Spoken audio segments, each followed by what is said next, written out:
Welcome to episode 2 of my exploration of Victor Harbour. If you haven't seen the first episode, I'll put a link on in the description below. But first, in this episode, we'll start at the Victor Harbour railway station, and then we'll head to the Whale Museum, and from there we'll catch a ride to Granite Island on the horse-drawn tram. So, starting at the railway station, let's head towards the Whale Museum. In the distance there you can see Victor Harbour's railway station. And if we scan around, you can also see rather interesting little crane of sorts that used to unload and load wares onto the horse-drawn tram, which then used to go out to Granite Island, where they would load up all the stock onto ships for transport overseas. And another, well, I guess might be interesting for some of you, is a debate about whether it should be Victor Harbour with an O or with an OU. So apparently it was originally named with an OU in 1837. However, the South Australian government gazetted that all ports would be spelt without the U, and that was thought to be the final decision. But in 1922, the local people decided they want to go back to its original name and correct spelling with an O and a U, along with the railway station in 1926. By the 1970s, clubs and businesses were using the O without the U and the O both times. With the naming of the District Council of Victor Harbour in 1975 and later the City of Victor Harbour in 2000, Harbour finally has O as the only spelling rather than OU. So there you go. I found it rather interesting how they have such debates about names of towns and so on. And this is, of course, the Whale Museum. And I'm just going to go down and visit Andrew and Marianne and say hi to them all. And we're expecting some other friends to come down as well. So one advantage of Victor Harbour only being about 60 kilometres from Adelaide is that it's an easy day trip. Okay, this is Victor Harbour's Whale Museum. Definitely worth a visit if you come down. Quite cheap to come in. $5 I think I paid. And yeah, this is just the first level. Lots of interesting facts and things about whales. And this is the little theatre they have here. It's in the shape of a boat. And there's the screen with the video showing cartoon of some sort. And here's a whole series of rooms dedicated to Steve Owen. I assume that's probably the name of the exploration ship. But there we go. Or maybe they just attached a famous name for want of any other reason, but this is just the inside of a vessel. Oh, here we go. MV Steve Owen exhibition. Okay. So this is got some information about Sea Shepherd and all the protection of the oceans, etc. And yeah, it's all worth having a look. Bit of fun. This is another area talking about Whale and Dolphin Conservation Society, and a lovely little sand pit where you can dig up some bones. And there's an old stairway that goes up to the top. And this is obviously part of the original building.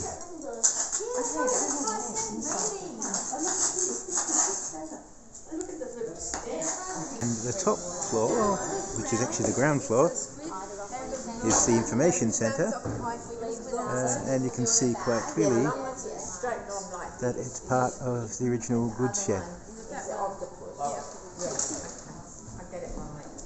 where all the goods were stored before being transferred across to the tram across the island. This is the horse-drawn trams.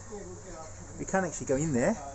I do believe one of them is running today because there's a blank space here blank space. So I think one of them is running today. There's the famous Victor Harbour horse-drawn trams that cross the jetty across to Granite Island. That's them in their storage, and that's the goods shed that we were just in a moment ago with the Whale Museum downstairs.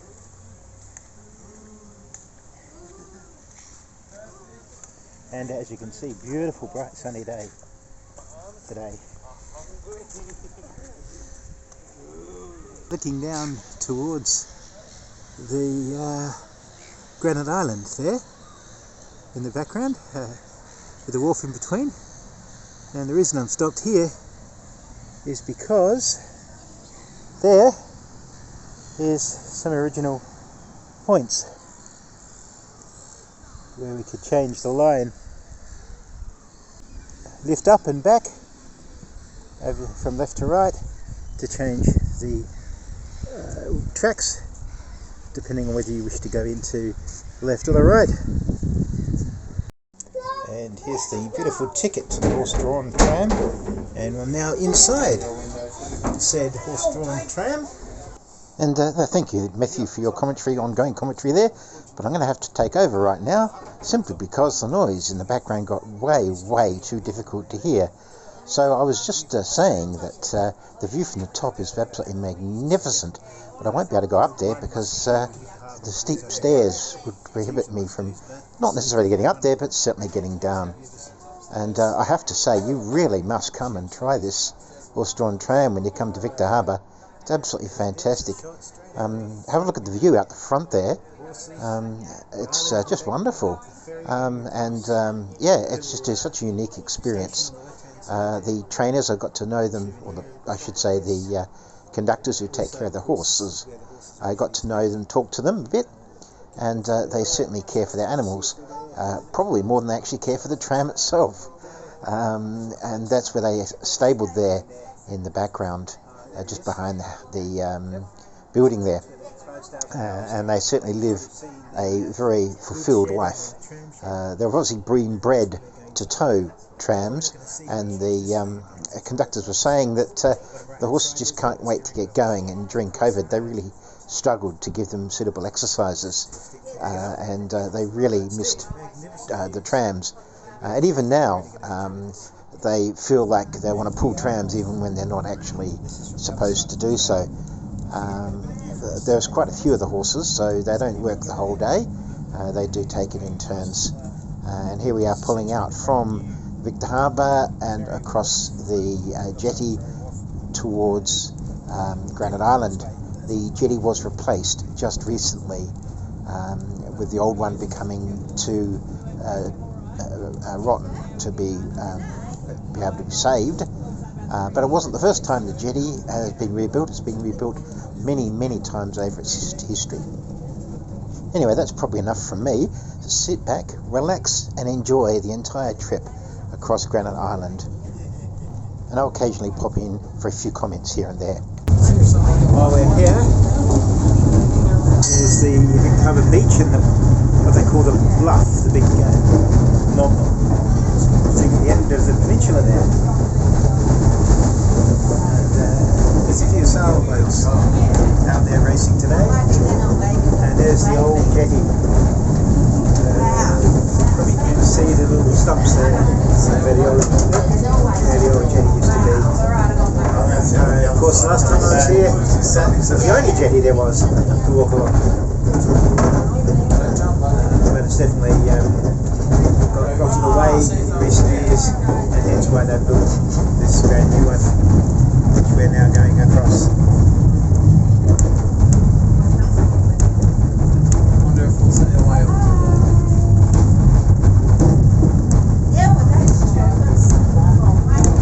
If you do decide to walk, there are lots of interpretive signs along the side that are probably worth reading as well. So there's things to do as you go along the jetty. But for me, as a kid, going along the jetty was purely about the excitement of reaching the island, and every step you took was a step closer.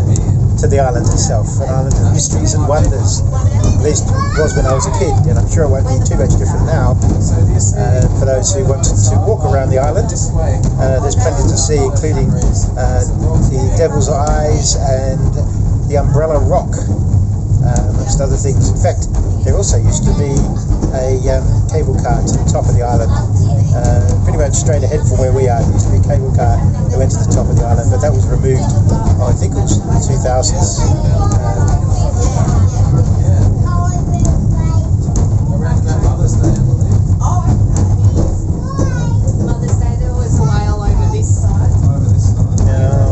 It's currently the 1st of June, and whale watching starts in June. Apparently last Monday, that's just nearly a week ago, short of a week ago, 5 days ago, they did spot some whales out here. So you never know how luck, we might find some whales as well. Yeah. The horse is definitely taking along, doing his job. The Clydesdale horse was of course built for carrying and dragging along heavy loads. So obviously the Big Duck is one of the local ferries, and the Big Duck is actually one of the folks that goes out whale watching, and it leaves here from the middle of the ferry, of the jetty. So we're getting pretty close already. It's not too long a trip, it's quite a nice little meander across the jetty. Usually I'll probably walk it. For those who want to travel right on the tram, it is definitely an experience well worth doing. It's $25 return, $15 one way. So not a bad little experience, I think. If it is a little bit on the short side, it's historic. These trams were restored from based on the original model of the trams that used to go across to the island. Yeah, so it's got the old feeling, and now we are quite a fair way approximately around the island. You can see over there. There's, as I said, plenty of sailing ships and people doing various activities. This is a Saturday morning, so Saturday afternoon, I should say. So we're getting there towards the island. Where do you want to go? On the big floor. And of course, the history of this island is absolutely plentiful. Back from the 1830s onwards, very central area in South Australia's industry, and of course, even back in the 60s and even earlier, South Australia's visitor history as well, tourism industry. Fundamentally, assigned around here, always a place for playgrounds and parks and festivals at the Victor Harbour end. And even at the island end, there used to be plenty of things going on. In the island, there was a special promenade garden back in the Victorian era that was suitable. And as I said, plenty of signs, exploratory signs along the way. That one you saw there a moment ago was about shipwrecks along the coast here, which there were plenty, of course. So we're nearly there on the island. Walking around the whole island will take approximately 2 hours from memory. We took it very, very easy, so it was a very slow walk. I'm sure you could do it a lot quicker than that, but we would go in every nook and cranny, investigate the penguins, and have a look at the various natural formations in the area. Now, the right side of the island is always very quiet and quite warm and sheltered, and it's got quite a eerie feeling. It used to always remind me of Evil Under the Sun, the 1970s version of the Agatha Christie movie. Walking through there reminded me of that sort of area. A little bit on the spooky side, but still very pleasant and calm. On the other hand, of course, the other end of the island is the end where you see all the big spectacular waves crashing against the island, with lots of penguins on that side. We're nearly there now. You see we're not far away at all from pulling onto the actual island itself. It looks like there's now, instead of the skyway up to the top of the island, there is now just a natural walking path, which I don't think was ever there, but it looks like there's a walking path ahead to you like to the island where the original sky lift used to be.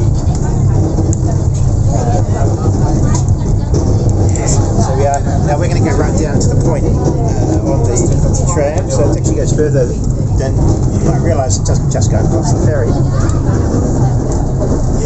If you did walk around the island, it looks like they've actually put a boardwalk in now, which was never there. We used to walk on just an ordinary concrete or dirt. And there it is, Granite Island.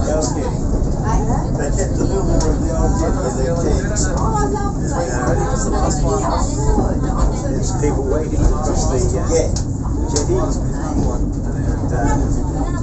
They're now on the island itself. They've put lots of trees and stuff there now where the lift used to be, sky lift.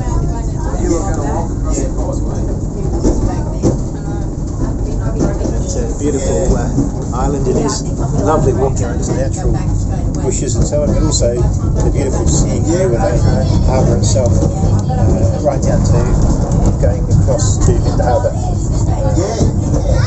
The horse is still going, slow and steady, as indeed is the nature of the Clydesdales. Now, of course, this harbour was actually built here as a deep sea harbour, and it was ideal. It was very deep. It was ideal and perfect for shipping at the time, which is why it became very popular in the 1800s. And you can see there's plenty of sheltered area for the ships to pull in to get to harbour. There is also an interpretive centre now built there, which used to house, I believe, the penguins, etc. But due to an unfortunate situation, the population of penguins on the island dropped very dramatically. And now there is not enough penguins really. They leave them alone up in the natural habitat up there on the top of the cliff. From what I remember, it was quite a steep stairway to the top of the cliff, but that's probably been changed now because I've been here for 20 years, easily 20 years I've been here. So yeah, that's should have improved that, but it's a lovely view from the top. And as I said, the other side there are plenty of cliffs and breaking ocean. And this is part of what was originally that Victorian garden where people used to promenade. It was quite special. Not much left of it now, but you can imagine what it would have been like.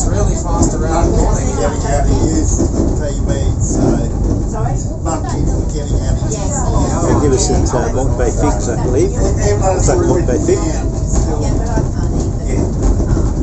And there, as I said, is remnants of the old Victorian garden.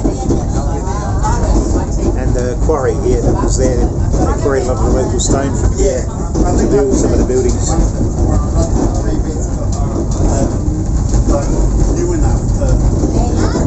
Granite, of course, being hard to carve, but extremely strong and very, very weatherproof.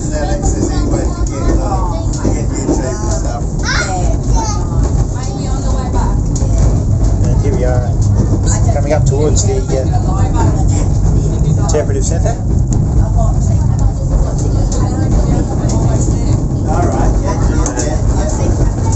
Some more of the gardens. And of course the ubiquitous pine trees that grow all along the foreshore of Victor Harbour, and also here on Granite Island as well. Actually, the garden's looking quite good, quite spectacular compared to what it did look the last time I was here. So it looks like they've done a good job of restoring it to some extent, the way it used to be. And of course, the natural granite in the background makes an excellent backdrop. Quite spectacular. Looks like they've done a pretty good job here, to be honest. Spectacular, well, definitely well worth a visit as we come towards the interpretive centre. Through the gates here, used to be just a kiosk on the further up the jetty, but now there's a complete centre, and I better get prepared to hop off. So that's the trip across to Granite Island. I hope you enjoyed it. I'm certainly going to enjoy my time here before I take my trip back, and definitely well worth the visit for those who are coming across. And here is the tram coming in to pick us up. The platform on the left. Here he comes. There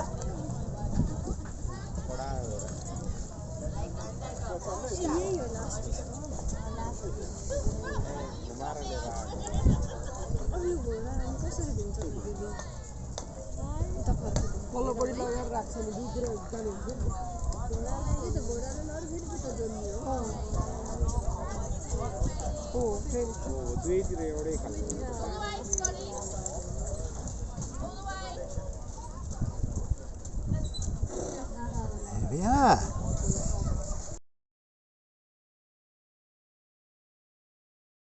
Well, that was our trip to Granite Island. In the next video, we'll cover a trip from Victor Harbour through to Peterborough, considered one of the major places to visit if you're interested in train. From model railway trains to the real thing. We'll see it all in the next episode from Peterborough.